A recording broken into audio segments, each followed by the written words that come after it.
मतलब आपको ये ध्यान रखना है कि आप माँ बाप हैं, बहुत दोस्त मत बन जाइए उनको, क्योंकि बहुत बार मैंने देखा है कि जो बड़े हो रहे होते हैं बच्चे, माँ बाप उनको सब कुछ बताना चाहते हैं, to the extent of their extra marital, to the extent of कि they aborted one child.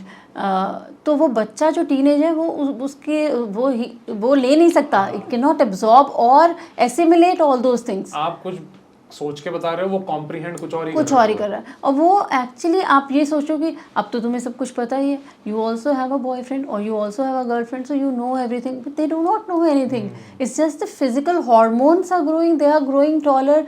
Otherwise उनको ये आपने जब बताया कि you had an abortion and it was intentional, तो वो ये कॉम्प्रीहेंड कर रहा है कि he could have a sibling which he doesn't have right now. वो कुछ और सोचेंगे, वो कुछ और डिपेंडिंग ऑन देयर मूड और डिपेंडिंग ऑन देयर सिचुएशन, क्योंकि उनके मूड स्विंग्स जो हो रहे हैं वो आपके नहीं हो रहे हैं। आपने बोल दी कोई चीज, आपको इतने टाइम बाद कुछ विजडम हिट किया होगा तो आपको लगा कि मुझे बताना चाहिए, but you are on a different page in your life and the kid is on a different page. आप बातें तो कर रहे हो लेकिन आप समझ रहे हो कि वो दोस्त है, उसको समझ कुछ और आ रहा है। हाँ, तो वो उतनी दोस्ती ठीक नहीं है। आप पेरेंट हैं, आपको पेरेंट की तरह रहना है, उनको डिसिप्लिन में रखना है, उनको बताना है कि कब पढ़ना है, क्योंकि एक्चुअली अगर उनको स्ट्रक्चर्ड लाइफ नहीं दी जाएगी तो वो डेविएट हो जाएंगे। हेलो एवरीवन, आज के हमारी गेस्ट है doctor Urna Kalra and she is a leading gynaecologist in Gurgaon. हमने उनसे बहुत सारी इंटरेस्टिंग बातें करी about her first OT experience to about how she manages stress with such a demanding job. We also discussed आज के पेरेंट्स और पिछली जनरेशन के पेरेंट्स में क्या डिफरेंस है and how is Google impacting parenting and is it good or bad?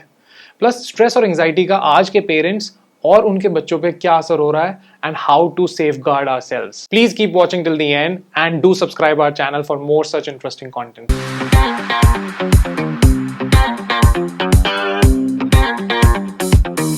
Welcome to our show, ma'am. How are you doing? I'm really great. Today is Sunday and I'm relaxing. Great. I'm glad you made time for this. Really looking forward to your wisdom and knowledge. Ma'am, first of all I wanted to know कि आपको किस चीज़ ने inspire करा doctor बनने के लिए, आपकी journey कैसे शुरू हुई? सबसे पहली बात कि हमारे टाइम में दो ही प्रोफेशन होते थे, इंजीनियरिंग और मेडिसिन, डॉक्टर। तो जब स्कूल में हम लोग नौ लड़कियों का ग्रुप था, we all anyway went for PMT coaching, और वहाँ से शुरू हुआ कि करना तो है पीएमटी कोचिंग। और बट यस, ये ज़रूर मैं कहूँगी आपको कि जब मैं देख रही थी, मेरे सारे दांतों का ट्रीटमेंट हुआ था, बिकॉज़ मेरे सारे दांत ऊंचे नीचे निकल रहे थे। तो मेरे फादर जबकि एक गवर्नमेंट क्लर्क थे, मगर उनको इतना इन्फॉर्मेशन था कि इस चीज़ के लिए उनको जाना है डॉक्टर के पास, क्योंकि अदरवाइज़ दांत अलाइन नहीं होंगे। सो हर एक दांत जो है वो कुछ 50 रुपये का है।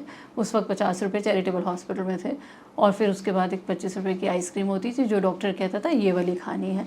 सो वो एक चीज़ थी, जब मैं डॉक्टर के पास जाती थी मुझे लगता था कि यार ये तो बहुत बड़ी चीज़ है, मतलब ये एकदम ठीक कर देता है और सारे दांत ठीक हो गए। तो वो एक फैसिनेशन ज़रूर था, मगर कभी ऐसा लगा नहीं। कोचिंग भी जब जा भी रहे थे तब भी ऐसा नहीं लगा कि हमारा हो जाएगा सिलेक्शन। तो हम तो वो भेड़ चाल में चल दिए। मगर इतना ज़रूर याद है मुझे कि मुझे ऐसा लग रहा है कि शायद मैं ऐसे ही निकल गई, मगर मेरी डॉल हमेशा ही एप्रन पहनती थी और हमेशा ही डॉक्टर होती थी। सो इट वाज इन इतना सबकॉन्शियसली, और सिर्फ और सब कोई टीचर भी है, कोई पुलिस भी है, मगर उस बचपन में भी मैंने अपनी डॉल को डॉक्टर ही बनाया था। और वो आज की डेट में मुझे लगता है कि देखिए ऐसा सबकॉन्शियसली। एंड आई थिंक जो आपने बताया इंसिडेंट, ये डॉक्टर के पास जो आप गए थे, it had an impact on you. इसकी वजह से जो सबकॉन्शियसली आप कर रहे थे, आपको अवेयरनेस नहीं थी कॉन्शियसली, क्योंकि बचपन में थे आप तो, बट क्योंकि सब चीज़ों में डिस्ट्रैक्शन होता है, but subconsciously your mind was focusing on becoming a doctor. Ma'am, my father is an ENT surgeon and growing up I have seen कितना amount of stress he goes through in day out. Being a surgeon, when you know you have operated on someone, you have to look after, and there are a lot of things, lot of permutation combinations happening. Ma'am, how do you manage your stress? What do you do for it? कितना, क्योंकि daily मतलब आपके पास एक कोई ना कोई चीज़ होती होगी जिससे स्ट्रेस आता है। How do you manage it? इसके ना दो एस्पेक्ट हैं। सबसे पहली बात कि हाँ, ये स्ट्रेसफुल जॉब है, मगर ये बहुत इंटरेस्टिंग भी है। करेक्ट। क्योंकि जब मेरी डॉटर 11th में थी तब उसने जब एग्ज़ाम SAT वगैरह दिया तो आई टोल्ड हर देखो कंप्यूटर के आगे काम करना कुछ इंटरेस्टिंग नहीं है। You are meeting new people every day और उनकी तकलीफ़ें सुनते हैं और उसको करेक्ट करते हैं। मैंने कहा उससे एक्साइटिंग कुछ नहीं हो सकता। तो आज भी आपको चेंज करना है तो चेंज कर लो, क्योंकि मेडिसिन मुझे लगता है कि इज़ दी परफेक्ट थिंग, वो प्रोफेशन सबसे अच्छा है। स्ट्रेस तो है, लेकिन जब आप सुबह जाते हैं और जब आप 20 लोगों से मिलते हैं और उनकी परेशानियों को ठीक करते हैं तो आपके अंदर वो पॉजिटिव बहुत वाइब आ जाता है, आप उस दिन खुश। हाँ, डेली बेसिस पे। बिल्कुल बिल्कुल। और फिर जो आप कह रहे हैं कि सर्जरी का स्ट्रेस, कि हम जब सर्जरी करके आए तो पहली बात कि जब भी कोई भी सर्जरी करने जाते हैं तो पहले भगवान का नाम लेते हैं कि भाई हमारे थ्रू आप ठीक करा दीजिए। और ये एक बहुत ही मिसकंसेप्शन है। एक एक सर्जरी हमें याद रहती है, एक एक पेशेंट का ट्रीटमेंट हमें याद रहता है, and we revise at night and we can not sleep if there was something which we could not do with perfection. तो वो हमें आज जो किया है वो हज़ारों साल तक भी याद रहता है कि वैसा कुछ अगर गलती हुई थी या कुछ कम हुआ था तो वो दोबारा नहीं होना चाहिए। मतलब आप हमेशा हाई अलर्ट पे रहते हो। बट आई नो कि I have seen my father कि he knows his profession is all about not making mistakes. The whole idea is कि you are not focusing on perfection, the idea is कि गलतियां eliminate कर दो। So that is how you I think reach towards the final goal. And but आप ये जो stress होती है इसके लिए आप पर्सनल रूटीन में कुछ करते हो अपनी वेलबींग के लिए? Are you following some routine for that? Yes. So सबसे पहले मतलब मैं बहुत एविड रीडर हूँ, बहुत ज़्यादा पढ़ती हूँ मैं। और मैं फ़िक्शन ज़्यादा नहीं पढ़ती, ज़्यादा वर्ड वॉर या और सारी चीज़ें उन ऑथर की ऑटोबायोग्राफीज़। तो एक तो वो बुक्स जो है मेरी पाइल अप हैं और मैं एक एक करके ख़त्म करती जाती हूँ। आप अभी क्या पढ़ रहे हो? अभी तो मैं हिटलर की ऑटोबायोग्राफी पढ़ रही हूँ, which is a very very influential book. और वो बहुत ही ज़्यादा एक्चुअली अफेक्ट भी करती है सीधा।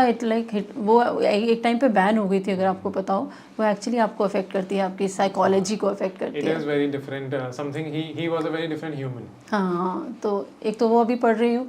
Actually we have a book club, तो उसमें हमें महीने में एक बुक जो है वो ख़त्म करके और we discuss that book. So that's how. मुझे याद है जब हम आपके पास आ रहे थे तब आप शायद भगवत गीता या महाभारत पढ़ रहे थे। हाँ, मैंने आपके टेबल पे रखी। हाँ, तो भगवत गीता तो अभी भी है मेरी टेबल पर। हाँ, मगर महाभारत को क्योंकि बहुत लोगों ने अपने अपने पर्सपेक्टिव से लिखा है तो वो स्टोरीज़ जो हैं वो मैंने सारी पढ़ी हैं, चाहे काली हो, अजया हो या सारी। तो एक तो वो है जो मुझे बहुत अच्छा लगता है पढ़ना, तो संडे को मैं पूरा टाइम सिर्फ रीडिंग पे डिवोट करती हूँ। और दूसरा मुझे भरतनाट्यम और कथक बहुत अच्छा लगता है। सो मेरी गुरुजी हैं, आज भी मैं सुबह 5:30 बजे उनके घर पहुंच गई थी और हमने 9 बजे तक डांस की प्रैक्टिस की थी। तो ये दोनों चीज़ें जो हैं वो मुझे बहुत keeping you grounded in all this chaos that you get into। बिल्कुल बिल्कुल स्ट्रेस फ्री रहती है। And ma'am, what was your first experience in the OT? How do you recall that? उससे पहले, OT से भी पहले का एक्सपीरियंस है कि हम लोग एनाटमी, जो आप लोगों ने वो मुन्ना भाई में भी देखी होगी, तो इट वाज एक्चुअली रियल। वो जब हम डिसेक्शन हॉल में जाते हैं तो फॉर्मेलिन की इतनी ज़्यादा पंजेंट स्मेल होती है जो कि नाक में जाती है। अगर आप नाक बंद कर लें, वहाँ से सांस लें तो गले में, मुंह से सांस लें तो गले में इरिटेट करती है और आँखों से भी आंसू आना शुरू होते हैं, इतनी पंजेंट स्मेल होती है वहाँ पर। तो when you go to dissection hall और वहाँ पर हर एक टेबल पे एक वो कैडेवर रखे होते हैं जो कि मतलब इट्स नॉट आप जब पहली बार जाते हैं तो आपको ऐसा लगता है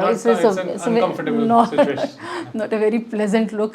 किसी का हाथ कटा पड़ा है, किसी का सर अलग पड़ा है, तो इस सिचुएशन में होता है। और हाँ, मेरा रोल नंबर क्योंकि मैं अरुणा है तो सेकंड था। तो अब आपने कभी सोचा ही नहीं था कि ऐसी जगह पर जाएंगे, फर्स्ट एक्सपीरियंस। और वहाँ जब मैं गई तो मेरे से पहले वाला अभिनंदन और उसके बाद मैं, और ऐसा चक्कर खाकर मैं I was just about to fall. और वहाँ पीछे से सारे लड़के जो मजाक उड़ाते हैं, अरे किसकी वाली गिर रही है, उसे उठा लो। So that's how it happened. So anyway, that's how it started. It started. So actually वो गिर गई, फिर उठाया गया, फिर अच्छा गिर गए? हाँ, फिर उठा के पानी वानी पिलाया गया, छींटे वीटे मारी गई। तब वो डिसेक्शन हॉल का पहला था, तो वो तो लाइव भी नहीं था, वो तो डेड बॉडी के सामने ही हमें समझ नहीं आया कि ये कैसे देखा जाए। बट मतलब बहुत सारी पहली चीज़ें थी जब हमें पहली बार प्रेजेंट करना था जैसे आज मैं कितनी कंफर्टेबली आपके सामने बोल रही हूँ, मगर जब मुझे पहला प्रेजेंट करना था अपना पोस्टर, तो मैं इतनी घबराई हुई थी कि मैं स्टेज पर जाकर और I was frozen, I could not, but it was compulsory, so they made me कि आप सेकेंड रोल नंबर हैं तो आप अगली उसमें कर लीजिए, करना तो पड़ेगा। सेकंड रोल नंबर का बहुत स्ट्रेस था तो इसीलिए ए से नहीं होना चाहिए ना। तो बट एनीवे फॉर वहाँ धीरे धीरे धीरे हर एक चीज़ का जो डर है वो निकलता गया। बट ये ज़रूर है कि सर्जरी मुझे बहुत अच्छी लगती है। अच्छा। तो जब मैं पहली बार ओटी में गई थी तो मैं तो बहुत एक्साइटेड थी, आप कॉन्फिडेंट थे? आई वॉज कॉन्फिडेंट, तो मैं कॉन्फिडेंट थी। और इट सो हैपन कि मेरी सीनियर जो है वो बहुत अच्छी थी सर्जिकली, और जब मैं सीनियर बनी तो मेरी जूनियर जो है वो बहुत ख़राब थी तो I could not give them anything, so they could not assist. So उस वहाँ पर ये हुआ कि मैं अकेले ही सब कुछ कर रही थी, तो वो भी बहुत अच्छा हुआ कि मैं सारा कुछ खुद ही करना था। सो सर्जरी जब तक ओटी तक पहुँची थी तब तक मैं कॉन्फिडेंट हो चुकी थी मैम अच्छा, जैसे आपने इतने सारे बच्चे डिलीवर करे हैं, डू यू रिकॉल कोई मेमोरेबल या कोई funny incident that was like that everyone laughed at suddenly in the OT?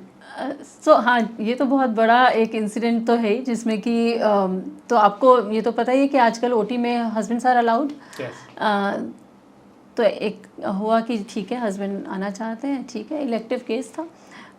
एक कर्टन होता है जो कि बेली से इधर वाला जो है पोर्शन दिखता नहीं है, मगर ओटी हर एक, जैसे मैंने कहा कि फ़र्स्ट एक्सपीरियंस किसी का भी बहुत ही इंटिमिडेटिंग हो सकता है। वो आ तो गए और अपनी वाइफ के साइड में स्टूल पर बैठे हुए थे, he was holding her hand, और हमने शुरू किया सिजेरियन। और मैं शुरू करते ही हमेशा ही बोलती हूँ कि अब अगली आवाज़ आप बच्चे की सुनेंगे। तो मैंने जैसे ही काटा तो वो एकदम, मतलब अभी बच्चा मैंने निकाला नहीं था, but the mother she started shouting baby baby what happened baby. तो हम लोग क्योंकि अपने ही में मस्त होते हैं, तो हमें लगा कि मैंने तो बच्चा निकाला नहीं अभी वो। So the husband actually fell from the stool and he had vasovagal and he was unconscious, and immediately anesthetists, the nurses, everybody started resuscitating him. Okay. And in the meantime I delivered the baby. So she was calling the husband baby and anyway then this was a joke, he also laughed afterwards क्योंकि वो wife जो है वो अपने because it can be uncomfortable. I remember my time, मैं थोड़ा बहुत पता नहीं, I was prepared may be, क्योंकि मैंने पापा को देखा है, मैं ओटी एक दो बार बाहर से देखता था, मैंने कहा कैसे होता है, ये होता है। And there was some hospital, we were living in the hospital initially, क्योंकि शुरू में घर हॉस्पिटल के ऊपर ही था। Day in day out I used to see patients and all, surgery में जा रहे हैं आ रहे हैं, तो थोड़ा बहुत शायद मैं सरप्राइजिंगली कंफर्टेबल था। मेरिया was also surprised and my mother was also surprised, she was like I will go with you otherwise you will fall, but I was fine. So this was a funny incident. Another funny incident, because I have many sad incidences, so I'll tell the funny incident. Okay. So another thing is like आजकल painless delivery हो गई है ना? तो painless delivery में again husband is all the time around. Patient was not feeling any pain. तो patient was very comfortable and we just ask her कि मैंने बोला था कि जब पुश करना होगा तो आपको बताएंगे। So when baby started crowning I said कि चलो चलो पुश करो, and confidently husband was just standing behind. हम मोस्टली कहते हैं उधर मत खड़े होइए, आप उस तरफ हेड की तरफ खड़े होइए, बट वो पीछे की तरफ आके बैठ गए थे। और अभी जैसी क्राउनिंग हुई बच्चा निकला, हमने तो बच्चे को स्किन टू स्किन करने के लिए सीधा मदर की टमी पर रख दिया and she held the baby and husband was like stunned. और वो बोल रही है सेल्फी खींचो सेल्फी खींचो तो मुझे इंस्टा पर डालनी है।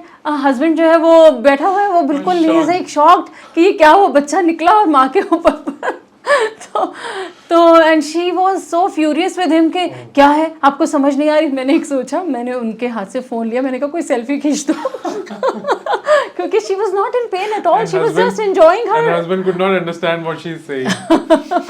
मगर ये था कि वो एक इतना अच्छा मोमेंट होता है कि जब मदर पेनलेस डिलीवरी है, उसको बिल्कुल ही नहीं उसको मज़ा आ रहा था डिलीवरी कराने के बाद, वो अपने बच्चे को होल्ड करके इंस्टा पे फोटो डालने के लिए She was all happy about it and the husband was all shocked about it. All shocked about it. अच्छा मैम, आजकल के टाइम में what is the difference that you see in today's parents and the previous generation? Is there any difference in the what is the आप daily parents are coming to you, क्या questions change हुए हैं पिछले 10 साल में? मुझे ये सबसे पहली बात तो ये लगती है कि क्योंकि इन्फॉर्मेशन हमारे पास उतनी नहीं थी, तो जो हम कहते थे वो काफ़ी हद तक ये था कि ठीक है डॉक्टर ने बताया है ऐसे करना है। और दूसरी बात ये कि आजकल हर एक चीज़ की इन्फॉर्मेशन है अबाउट लाइक वी हैव हम लोगों के पास इम्यूनाइजेशन क्यों करना है से लेके क्या दवाइयाँ खानी है और ये दवाई क्यों है, और ये मतलब ठीक है, आई वुड से कि आपको इन्फॉर्मेशन होनी चाहिए, बहुत बढ़िया बात है। और हमें भी आपको एक एक चीज़ समझानी चाहिए कि ये क्यों है और ये क्यों दवाई दी जा रही है, क्योंकि अगर वहाँ पर ठीक से नहीं एक्सप्लेन किया गया, काउंसिल नहीं किया गया, तो फिर आप नहीं खाते हैं उस दवाई को, और कई बार बहुत ज़रूरी होती है वो। तो ये तो ठीक है, बट वो ज़्यादा इन्फॉर्मेशन की वजह से कहीं कहीं अनकंफर्टेबल हो गया है, ट्रीटमेंट करना थोड़ा मुश्किल हो गया है। आजकल आप ये भी है कि मेडिको लीगल है, ठीक है, पेशेंट कंज्यूमर है, आप प्रोवाइडर है, तो अगर ऐसा है तो आप हमेशा फिर थोड़े गार्डेड रहते हैं कि ठीक है ये ट्रीटमेंट ऐसा। And then unnecessary information also we try to tell them because we are a little scared that ये ट्रीटमेंट दिया है कहीं इसको गलत ना समझ ले। और वो कई बार मदर के लिए, जैसे अब मैं एक बात बताती हूँ कि कई बार अर्ली प्रेगनेंसी है और फिर बच्चे की धड़कन नहीं दिखाई दी, अर्ली अल्ट्रासाउंड हुआ, थोड़ा सा लैग आ रहा है, आपके हिसाब से वो 6 हफ्ते की प्रेगनेंसी है, अल्ट्रासाउंड के हिसाब से 5 हफ्ते की आ रही है। We know that 99% of time it will be normal, it will grow, and after some time, why there is a lag? Okay, ovulation happened late. Why are you giving progesterone? Just to support that, because so there are questions and we are answering that.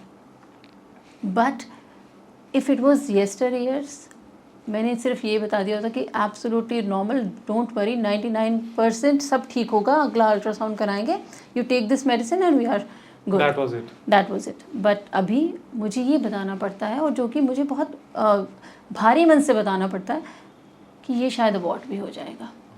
अच्छा, अब आप जो 1% चीज़ होने वाली है वो आप new mother को, जो कि इतनी होप से, इतनी हैप्पीनेस से आई कि मेरा प्रेगनेंसी टेस्ट पॉजिटिव है, आप ये बता रहे हैं कि देखिए 1% चांस है कि शायद ये ग्रो ना करे और ये अबॉर्ट हो जाए, मिसकैरेज हो जाए। ये बहुत आपको दिल पे पत्थर रख के मुझे पत्थर रख के कहनी पड़ती है, लेकिन मुझे कहनी इसलिए पड़ती है कि अगर वो 1% में निकल आई तो वो कहेंगे आपने तो हमें बताया नहीं था ऐसा क्यों हुआ, या फिर शी वुड से कि आपने दवाई दी थी इसकी वजह से हुआ। तो वो जो चीज़ है वो अब एक स्ट्रेसफुल चीज़ है फॉर डॉक्टर्स, बिकॉज अब लीगल चीज़ें इन्वॉल्व होने लगी हैं, so you have certain things that you have to forcefully say now.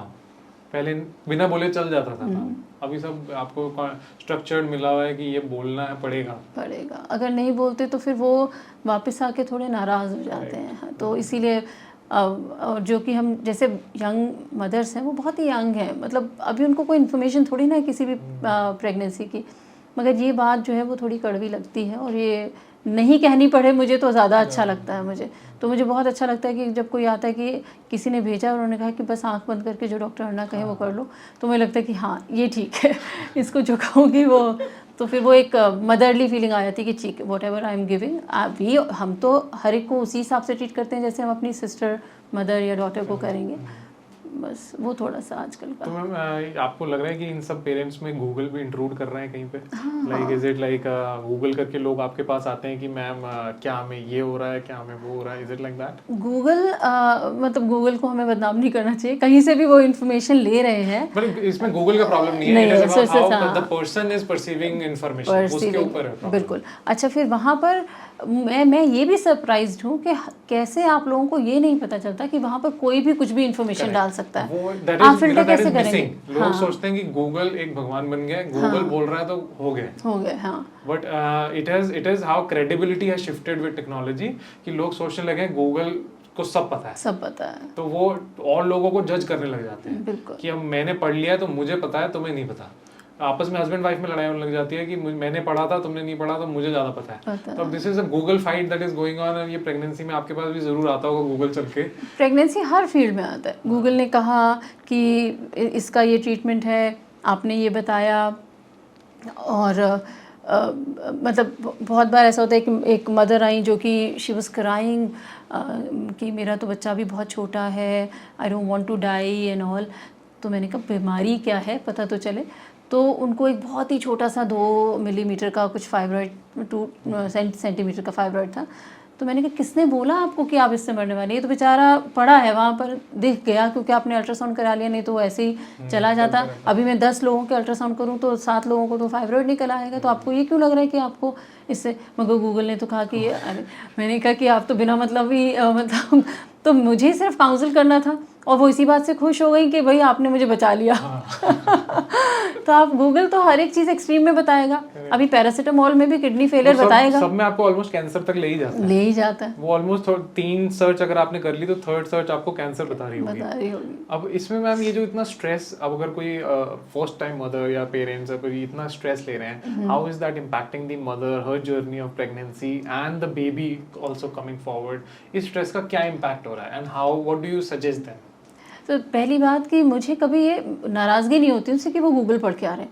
उल्टा मुझे ये लगता है कि प्लीज़ आप पूछ ही लीजिए, पढ़कर ही आ जाइए और क्वेश्चन बनाकर ही आ जाइए, क्योंकि कहीं ना कहीं वो तो आपको फ़िल्टर कर नहीं रहा, तो मैं फ़िल्टर कर देती हूँ इस चीज़ को कि आपने क्या पढ़ा, ये सही है गलत है। और इनफैक्ट मैं उनके सामने ही गूगल खोल के बैठ जाती हूँ कि चलो देख ही लेते हैं कि क्या था उसमें। तो एक तो पढ़ के आइए प्लीज़ गूगल, जिससे कि आप बाद में जाके पढ़ें और फिर गलत इन्फॉर्मेशन हो वो नहीं होनी चाहिए। पहले से पढ़ के आइए और अपने डॉक्टर से क्वेश्चन पूछिए, क्योंकि आप इस एज में हैं कि आपके डॉक्टर तैयार हैं आपको सब कुछ एक्सप्लेन करने के लिए। Most of them are ready.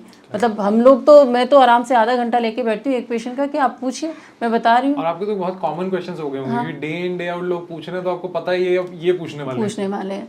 Problem यहाँ पर ये है कि अगर उनको कोई आंसर नहीं देता है तब वो बहुत ही स्ट्रेसफुल पेरेंट्स हो जाते हैं। एक जब जैसे वो प्रेग्नेंट हुए, वो एक प्रोजेक्ट बेबी हो गया। तो वो प्रोजेक्ट बेबी होने के बाद हर एक चीज़, ड्रेस से लेके और बेबी शूट से लेकर और वो बेबी मून से लेकर बेबी रूम, सब कुछ, तो वो एक प्रोजेक्ट हो गया आपके पास। अब आप उस प्रोजेक्ट को करे जा रहे हो और उसके हिसाब से आपकी पूरी तैयारी चल रही है। हाँ, इस सब काम के लिए। और वो भी स्ट्रेस है, क्योंकि हस्बैंड उतना कई बार इंटरेस्टेड नहीं है। जब आप शूट के लिए जाना चाहते हैं वो नहीं आता, तो he is not interested in parenting, so all those things are going on. अब जैसे ही बच्चा होता है तो स्ट्रेस ये है कि भाई मिल्क उतना निकलना चाहिए कि बच्चा बिल्कुल मोटा हो जाए, वजन ना घटे। मिल्क शुरू में आता नहीं है, किसी ने आपको प्रिपेयर ही नहीं किया कि आपको नींद नहीं पूरी होगी, आपको रात भर बैठना पड़ेगा। बेबी प्रोजेक्ट तो अभी भी है ना, वहीं पर है। आप तो वही इंसान है जो कि सोच रहे थे कि परफेक्ट नर्चरिंग करनी है बच्चे की और परफेक्ट एनवायरनमेंट देना है बच्चे को, बट अब आप भी इन्वॉल्व हो गई हैं उसमें, क्योंकि आपको ना नींद पूरी हो रही है, बहुत दर्दें हो रही हैं, हर चीज़ है। फिर आप उस बच्चे को किसी और को देना नहीं चाहते हैं, क्योंकि आपको ये लगता है कि मदर या मदर इन लॉ उस हिसाब से उसको नहीं हैंडल कर पाएंगी। तो एक वो पोस्ट पार्टम जो ब्लूज शुरू होते हैं, वो कोई बताता भी नहीं है, उसके बारे में कोई डिस्कशन ही नहीं हो रहा है। सब आप सिर्फ प्री बेबी क्या क्या फैंसी कर सकते हो उसके अराउंड सब डिस्कशन हो रहा है। आपने ब्रेस्ट पम्प खरीद लिया है, आपने सब तैयारियां कर ली है, मगर जब बच्चा आ गया तो वो सारी चीज़ों की ज़रूरत नहीं है। उसको फीड की ज़रूरत है, उसको केयर की ज़रूरत है, जो कि आपको किसी ने सिखाया नहीं था। और इसमें हमें एक जापा भी आ जाती है, इन्वॉल्व हो जाती है। आपका जापा, व्हाट डू यू थिंक जापा इज, क्या हो रहा है जापा के रहा? सो पहले ये होता था कि चलो बहुत सारी फैमिली के बहुत सारे मेंबर्स हैं और वो थोड़ी थोड़ी देर के लिए बच्चे को उठाएंगे और माँ को सोने को भी टाइम मिल जाएगा और काम भी हो जाएगा। आजकल और उस वक्त तो खैर माएँ भी खुद भी काम भी करती थी दूध पिलाते हुए। आजकल एक चीज़ जापा जो भी है, against nothing against it, but only thing is कि हम लोग अब जो बम्प क्लासेस करते हैं और जो पेरेंट्स को और मदर इन लॉ मदर्स को बुला कर ये सिखाते हैं कि आफ्टर डिलीवरी मदर की एक हार्मोनल अपहीवल चल रहा है, उसकी वजह से पोस्टपार्टम ब्लूज़ में जाने के बहुत चांसेस होते हैं।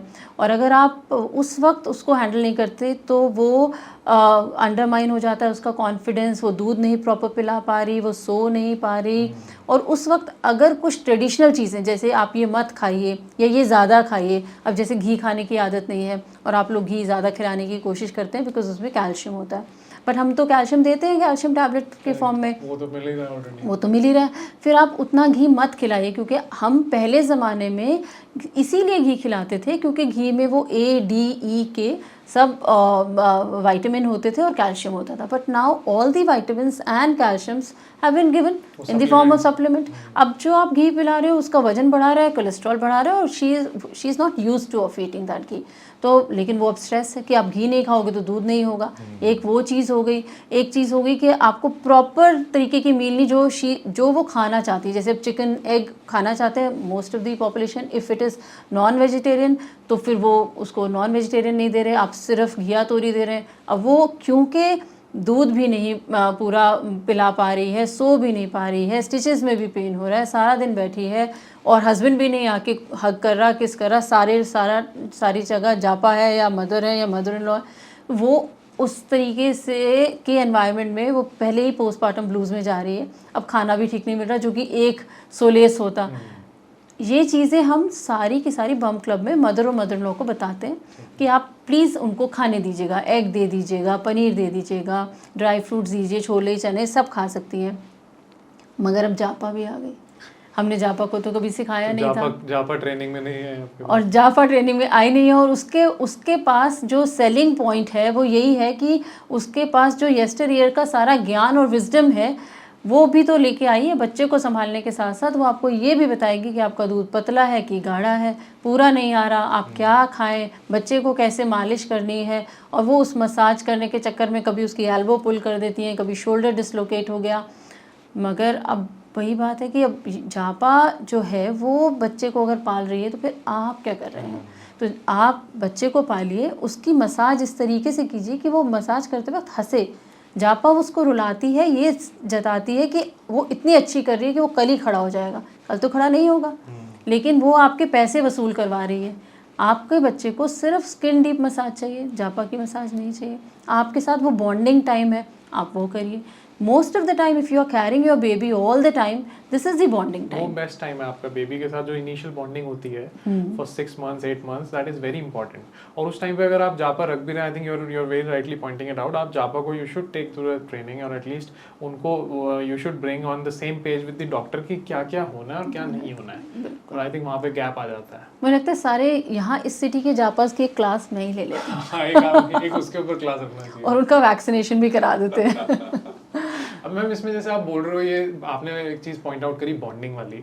अब कुछ पेरेंट्स हैं जो बहुत ज़्यादा हेलीकॉप्टर पेरेंटिंग में चले जाते हैं, और कुछ पेरेंट्स हैं जो बिल्कुल मोबाइल डिपेंडेंसी या फिर बहुत डिपेंडेंसी क्रिएट हो जाती है, बहुत बिजी है लाइफ में इस वजह से, कोई और रीज़न नहीं है। बट इन दोनों में क्या डिफरेंस है और क्या करना चाहिए पेरेंट्स को? तो एक्सट्रीम तो किसी भी चीज़ का सही नहीं है। तो अगर आप पूरा छोड़ छाड़ कर सिर्फ बच्चे की कि उसको बादाम घोट के पिला दें और उसको उसका डाइट इतना, कभी जूस दे रहे हैं कभी कुछ, it's good, it's all good, okay, but over and excess नहीं करिए। तो आपका दिमाग ये है कि खिलौना भी ऐसा है कि वो कुछ उसको सिखा दे, पढ़ा दे, हर चीज़ से नॉलेज मिलनी हर एक चीज़ से। और आप देखिए कितना भी महंगा खिलौना लेके आएंगे, बच्चा चम्मच और पेंसिल और रबड़ से ही खेल रहा होगा, किचन के बर्तन उनके फेवरेट टॉय उसी से खेलोगा। तो वो अपनी सराउंडिंग से लर्न करता है। आप उसमें हर एक चीज़ में आपको ये लगे कि कुछ पढ़े, कुछ देखे, कुछ भी करे, उसमें कुछ लर्निंग हो, तो ऐसा नहीं है। उसको टाइम दीजिए, उसको इमेजिन करने का टाइम दीजिए, उसको एक्सप्लोर करने का टाइम दीजिए, उसको लेट इट बी, छोड़ दीजिए। देना चाहिए। आई थिंक बोर होना एक फसाड बना दिया है कि बोर हो रहा है बच्चा, कुछ ना कुछ परमानेंटली चलते रहना चाहिए। कभी ये क्लास, कभी ये क्लास, कभी प्ले डेट, कभी कुछ, ऐसा नहीं है। बच्चे अपने आप से सीखते हैं, उनका दिमाग चल रहा होता है, उनको सीखने दीजिए। सबसे ज्यादा क्रिएटिव लोग सबसे ज्यादा टाइम बिना कुछ करते हुए स्पेंड करते हैं। तो हमने जबकि उसको एक टैबू बना दिया कि खाली बैठे हैं या बोर हो रहे हैं types, but at that time your mind is creatively thinking something. So वो आजकल के एक यही सबसेट ऑफ पेरेंट है जो कि वो टाइम नहीं देते उनको हर वक्त कोई ना कोई क्लास, कोई ना कोई बुक, कुछ ना कुछ खुद ही सुनाते रहेंगे, मतलब उनका लगा। और एक दूसरे हैं कि जो कि वो डबल इनकम है, जो उनकी दोनों ही बहुत बिजी है पेरेंट्स, तो मीडिया जो भी उनकी हेल्प है वो बच्चे को संभाल रही है। और ये तो और पीछे बहुत हुआ था कोविड में कि बच्चों को स्क्रीन दे दिया, मोबाइल दे दिया, आईपैड्स दे दिया, और वो बच्चे ऑटिस्टिक हो गए, उनका सोशल डेवलपमेंट नहीं हुआ, और वो न्यूरल डेवलपमेंट वहीं पर ब्लॉक हो जाता है और फिर वो होता नहीं है। तो वो बहुत ही सैड पॉइंट है कि पेरेंट्स को समझना चाहिए। और हम बहुत बोलते हैं, जैसे मेरी भी चेंबर में आने के बाद हस्बैंड वाइफ बैठे हैं और छोटा बच्चा है जो कि शैतानी कर रहा है, तो उसको मोबाइल दे दिया कि तुम देखो। तब मैं उनसे कहती हूँ कि मोबाइल ले लीजिए, वो शैतानी कर रहा है, वो आपके पूरे चेंबर को ख़राब कर देगा। यहाँ पे बहुत से प्रॉब्लम्स दैट शुड हैं। Be normalised. अभी पेरेंट्स को आई थिंक ऐसा लगने लगा है कि डेकोरम मेंटेन रहना चाहिए बच्चों के साथ भी, क्योंकि बच्चे are not design to maintain decorum. उन्हें बदमाशी करनी है, करने दो। हाँ, तो आई मोबाइल ले लीजिए, मेरा चेंबर है, मैं संभाल लूँगी, आप उसे करने दीजिए जो करता है। तो बच्चे को मोबाइल मत दीजिए। अगर वो मैं डिस्टर्ब नहीं हो रही, फिर आप क्यों हो रहे हैं डिस्टर्ब? तो अगर ये यहाँ पर कर रहे हैं तो फिर आप घर पर भी ऐसे ही कर रहे पूरे होंगे। टाइम ही होता होगा। हाँ, तो एक मत करो, मोबाइल दो ही मत। और नहीं, वो तो छोड़ता ही नहीं है मोबाइल, वो तो उसको तो आदत पड़ गई है, उसको तो पता है कि कैसे, and they are like very proud, उसको तो पता है कैसे दबाना है, कहाँ जाना है। ऐसे जब मोबाइल अलमारी के अंदर होगा तो कैसे पता चलेगा? आप ही तो दे रहे हैं उसे, उसको कैसे पता है कि मोबाइल कुछ है? तो ये जो चीज़ है जो कि ये पेरेंट्स ने फिर बिल्कुल ही छोड़ दिया कि चलिए ठीक है, अब मोबाइल से सीख रहा है, और अब फिर जो भी हेल्प है वो तो नहीं उतना ध्यान देगी, उसको कुछ काम है तो फिर वो मोबाइल दे ही देगी, स्क्रीन दे ही देगी। तो वो एक है कि बिल्कुल ही नेग्लेक्ट हो रहे हैं बच्चे, और दूसरे पेरेंट्स से बहुत ही ज़्यादा। तो हमारे पेरेंट्स, जहाँ तक मुझे लगता है कि उन्होंने हमें सिक्योरिटी दी, लव दिया, और मेरे ख्याल से वो प्यार और सिक्योरिटी दो एक चीज़ें थी जो कि हमें मिली, और हमें उसके ज़्यादा इंटरफेरेंस नहीं था। उससे फाउंडेशन बन गई एक। हमें बस ये था कि पढ़ना है, खाना खाना है, हमारे दो काम हैं कि खेलने जाना है, खाना खाना और पढ़ना है। और उन्होंने कभी ये बोला भी नहीं, मुझे लगता है कि पढ़िए, हम खुद ही पढ़ रहे होते थे, और कोई क्लास नहीं थी। डिफाइन टू डू नहीं था कि हाँ, आपका ये लिस्ट है, चेक लिस्ट है, इसको आपको चेक करना है सबको। हाँ, ऐसा सब नहीं था। तो वो उन्होंने नहीं भी सिखाया भरतनाट्यम, तो भी फिर बड़े होके सीख गए। तो ये था कि इसको ये वाली क्लास भी लेके जाओ, वो वाली भी लेके और जाओ। वो आपने खुद से फिगर आउट करा होगा, जरूरी नहीं पेरेंट्स ने बोला भी होगा तुम भरतनाट्यम करो। So like if we are 3 siblings, तो मुझे भरतनाट्यम पसंद था, किसी दूसरे को सिंगिंग पसंद है, किसी तीसरे को कुछ और खुद से फिगर आउट किया। और आई थिंक बहुत टाइम तो ये चीजें बोर होके ही फिगर आउट होती है। किसी चीज आप बोर हो रहे हो तो तभी आप इंटरेस्टिंग ढूंढते हो। तो बोर होना इज आल्सो फाइन, लेकिन सबको लगता है बोर हो गए, everything should be interesting in life. Ma'am, अब आज के टाइम में जैसे इन्फ्लेशन इतना हो रहा है and both the parents have to work, it is something mandatory that is going to stay, we have to face it actually. So अब do you think there is something in between the two types of parenting? Is there something sustainable? आपका कुछ इसके around idea, suggestion, what do you think? So, पहले तो basic चीज़ ये कि जो अभी हम इससे पहले वाला था कि बहुत ज़्यादा बच्चे के ऊपर ध्यान देना या बिल्कुल नहीं देना, दोनों ही गलत है। और ये ज़रूर ध्यान रखना है कि बच्चे के लिए ज़्यादा दोस्ती भी नहीं है। मतलब आपको ये ध्यान रखना है कि आप माँ बाप हैं, बहुत दोस्त मत बन जाइए उनको, क्योंकि बहुत बार मैंने देखा है कि जो बड़े हो रहे होते हैं बच्चे, माँ बाप उनको सब कुछ बताना चाहते हैं, to the extent of their extra marital, to the extent of कि दे अबॉर्टेड वन चाइल्ड। तो वो बच्चा जो टीनेज है वो ले नहीं सकता, इट कैन नॉट एब्जॉर्ब और एसिमिलेट ऑल दोज थिंग्स। आप कुछ सोच के बता रहे हो, वो कॉम्प्रीहेंड कुछ और ही कर रहा है। और वो एक्चुअली आप ये सोचो कि अब तो तुम्हें सब कुछ पता ही है, you also have a boyfriend और you also have a girlfriend, so you know everything, but they do not know anything. It's just the physical hormones are growing, they are growing taller. Otherwise उनको ये आपने जब बताया कि you had an abortion and it was intentional, तो वो ये comprehend कर रहा है कि he could have a sibling which he doesn't have right now. वो कुछ और सोचेंगे, वो कुछ और डिपेंडिंग ऑन देयर मूड और डिपेंडिंग ऑन देयर सिचुएशन, क्योंकि उनके मूड स्विंग्स जो हो रहे हैं वो आपके नहीं हो रहे हैं। आपने बोल दी कोई चीज, आपको इतने टाइम बाद कुछ विजडम हिट किया होगा तो आपको लगा कि मुझे बताना चाहिए, but you are on a different page in your life and the kid is on a different page. आप बातें तो कर रहे हो लेकिन आप समझ रहे हो कि वो दोस्त है, उसको समझ कुछ और आ रहा है। हाँ, तो वो उतनी दोस्ती ठीक नहीं है। आप पेरेंट हैं, आपको पेरेंट की तरह रहना है, उनको डिसिप्लिन में रखना है, उनको बताना है कि कब पढ़ना है, क्योंकि एक्चुअली अगर उनको स्ट्रक्चर्ड लाइफ नहीं दी जाएगी तो वो डेविएट हो जाएंगे। They can not do their own, मतलब they can not actually put everything in structure. Discipline में वो नहीं कर सकते। आप छोड़ दीजिए उनको, तो कब सो के उठेंगे, कब खाएंगे, कब खेलेंगे, कुछ नहीं है, रैंडम हो जाए। आपको डिसिप्लिन करना है, आपको स्ट्रक्चर करना है, आपको पेरेंट रहना है। बहुत दोस्ती की ज़रूरत नहीं है, जहाँ कुछ हद तक।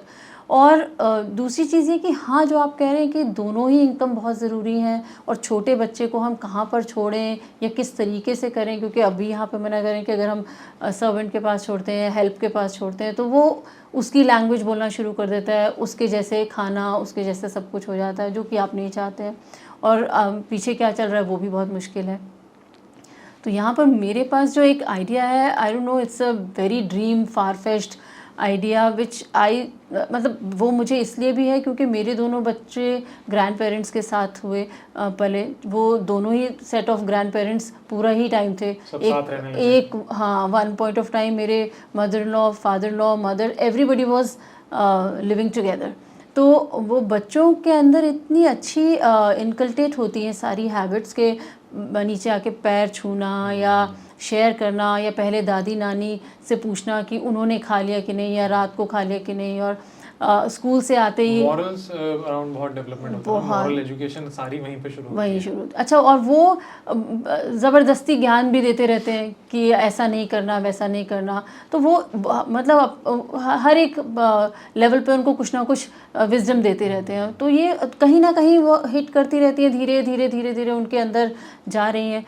वो एक बहुत अच्छा पहले भी तरीका था और आज भी हो सकता है, मगर किसी ना किसी वजह से या तो हमारे पेरेंट्स नहीं आ सकते या हम वहाँ नहीं जा सकते, ये नहीं हो पा रहा है। न्यूक्लियर फैमिलीज हो गई हैं मैम, सब अदर सिटीज़ चेंज हो गई हैं सबकी, क्योंकि कुछ ही सिटीज़ में जॉब्स बहुत ज़्यादा हैं, कुछ सिटीज़ में बिल्कुल भी नहीं है। So everyone has to move out, even wish with और without their wish, they have to step out. तो ये तो चल ही रहा है। और फिर पेरेंट्स आ नहीं सकते, कई बार नहीं भी आ सकते।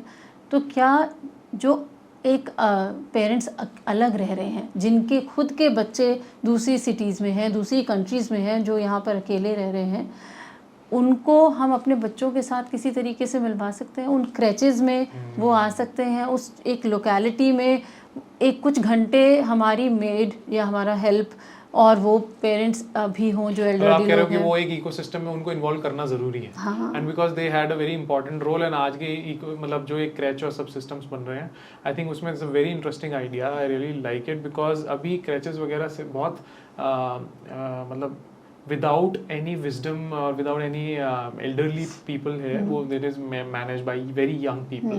तो उसमें I think may be if someone can come and tell stories, I am sure there are lot of grandparents have lot of stories to tell.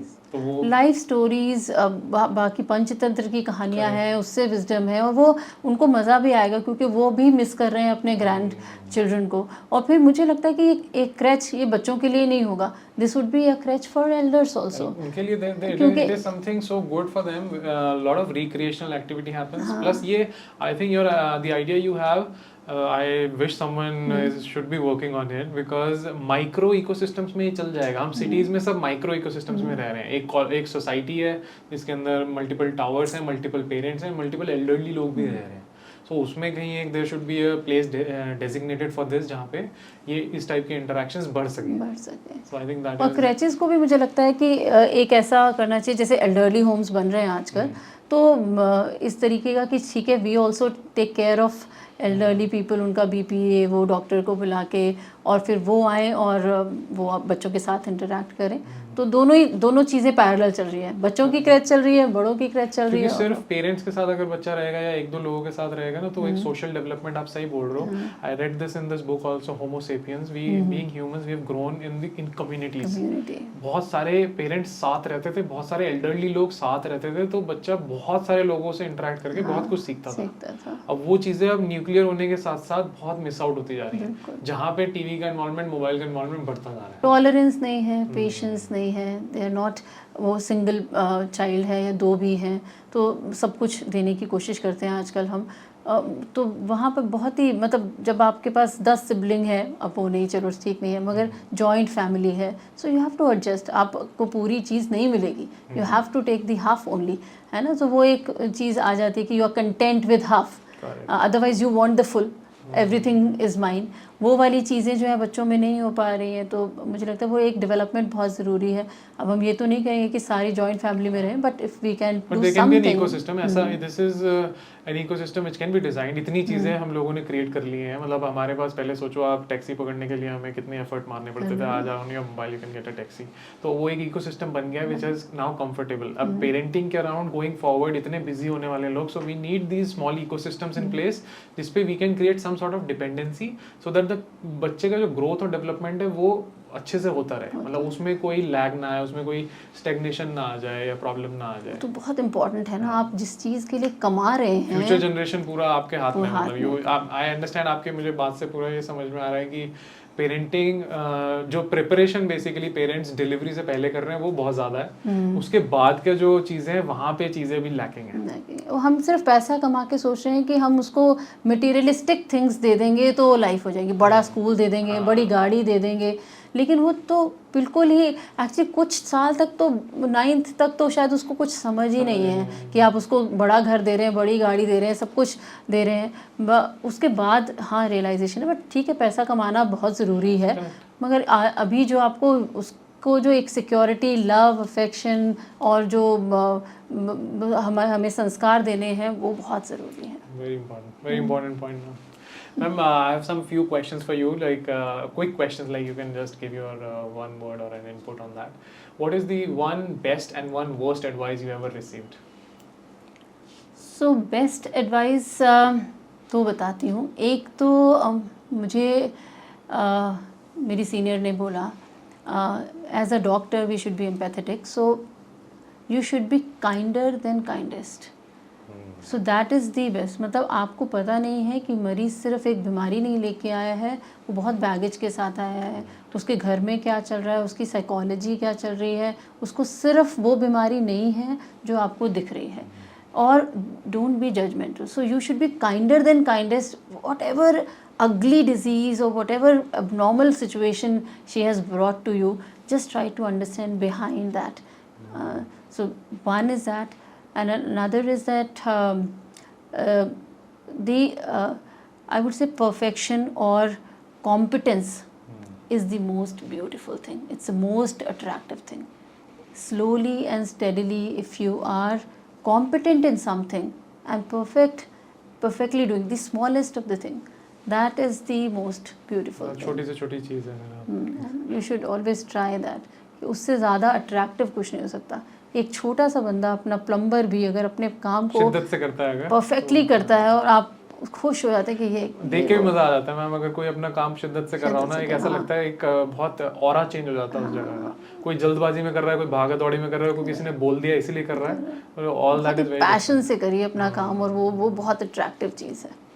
और कोई आपको कोई याद आ रही हो, कोई वर्स्ट मेमोरी, वर्स्ट एडवाइस किसी ने दी हो जो which is completely useless? I think मैंने ली नहीं कभी किसी से। अगर किसी ने देने की कोशिश भी की होगी तो मैं बहुत ही फिल्टर, क्योंकि मेरा बहुत फिल्टर मैकेनिज्म हो जाता है। If something is going on, अगर मैं 10 लोगों के बीच में भी हूँ और मुझे नहीं कुछ सुनना है तो it will just fly off my so सुनती नहीं ऐसी गलत बातें। वो बापू जी की जो एडवाइस पूरा अच्छे से मानती हूँ, बुरा ना देखो बुरा ना सुनो। I just keep my focus एकदम। बहुत ज़्यादा फेसबुक वगैरह पर भी मैंने सब ब्लॉक कर रखे हैं, जहाँ से भी मुझे लगता है कि गलत तरीके की इन्फॉर्मेशन या गलत कुछ आ रहा है, I just block that person. तो आपने वो फिल्टर्स पहले से क्रिएट पूरे फिल्टर कर रखे हैं। मैम अच्छा, आप what is the first thing and the last thing that you do every day for yourself something? So मैं I get up at 4 o'clock in the morning. Wow. Again my nani told me कि उस वक्त जो है वो भगवान rounds पर होते हैं और जो भी आप मांगेंगे शिवजी पार्वती वो आपको दे देंगे। So it's all selfish. So I get up at 4, I pray to God कि मुझे यहाँ तक पहुँचाया। I could do so much and I could achieve so much because you have no idea from where I have like the हम लोग बहुत ही मतलब कम उसमें थे, लोअर सोशो इकोनॉमिक स्टेटस, और वो मगर धीरे धीरे बढ़ते हुए जो एक हमारे फादर ने हमें एजुकेशन दिया और उसके साथ हम इतना कुछ कर पाए।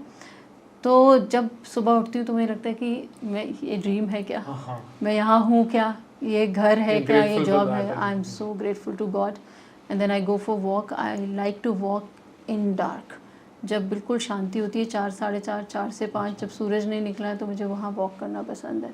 आई जस्ट हाँ मैं be with yourself and be with myself. तो enjoy silence. पार्क में वॉक करते हैं, उसके बाद फिर आके बुक पढ़ते हैं, फिर एक एक्सरसाइज का रूटीन है वो करते हैं. Last thing again I keep a book at my bedside and I just read few pages. Sleep with a book. Same with the book. और मैम आज मतलब आप भी आजकल आप कौन सी कोई बुक पढ़ रहे हो या फिर some skill that you are working on, what is that? मतलब कोई चीज़ जिस पर जो which you think is important and you are improving it or working on it? So book तो खैर लगातार 6 बुक्स तो चलती ही हैं सभी डिफरेंट, क्योंकि टेक्स्ट बुक भी चल रही होती है और वो भी चल रही होती है. तो अभी another thing which I am doing is robotic हमारे हॉस्पिटल में आने वाला है. So I have been reading on it. I have been taking CMEs and all those courses online, क्योंकि अब जल्द आ जाएगा रोबोटिक, तो उसकी ट्रेनिंग शुरू हो जाएगी. और physical training is another thing which I have started because I am nearing menopause. और फिज़िकल और strength training is very very important. So this is the new thing which I have started. I call my personal trainer and 5:30 to 6:30 we do that physical training session. So that's new which I'm starting. Great. So a lot of new things are happening and you're working on that. Yeah. Great. It was amazing talking to you, ma'am. Thank you so much. Thank so you. much to know from you and so much to learn from you. Thank you. I liked it too. Thank you for watching till the end. Please comment करके हमें बताइए कि आपको ये podcast कैसा लगा और आप किस टॉपिक पे बातें करना चाहेंगे या सुनना चाहेंगे हमसे. हम उन लोगों को अपने शो पर लेकर आएंगे एंड मेंटल हेल्थ के बारे में इन डेप्थ डिस्कशन करेंगे. Please like, subscribe and share with at least one person because your share can help that person improve their mental health. Thank you so much.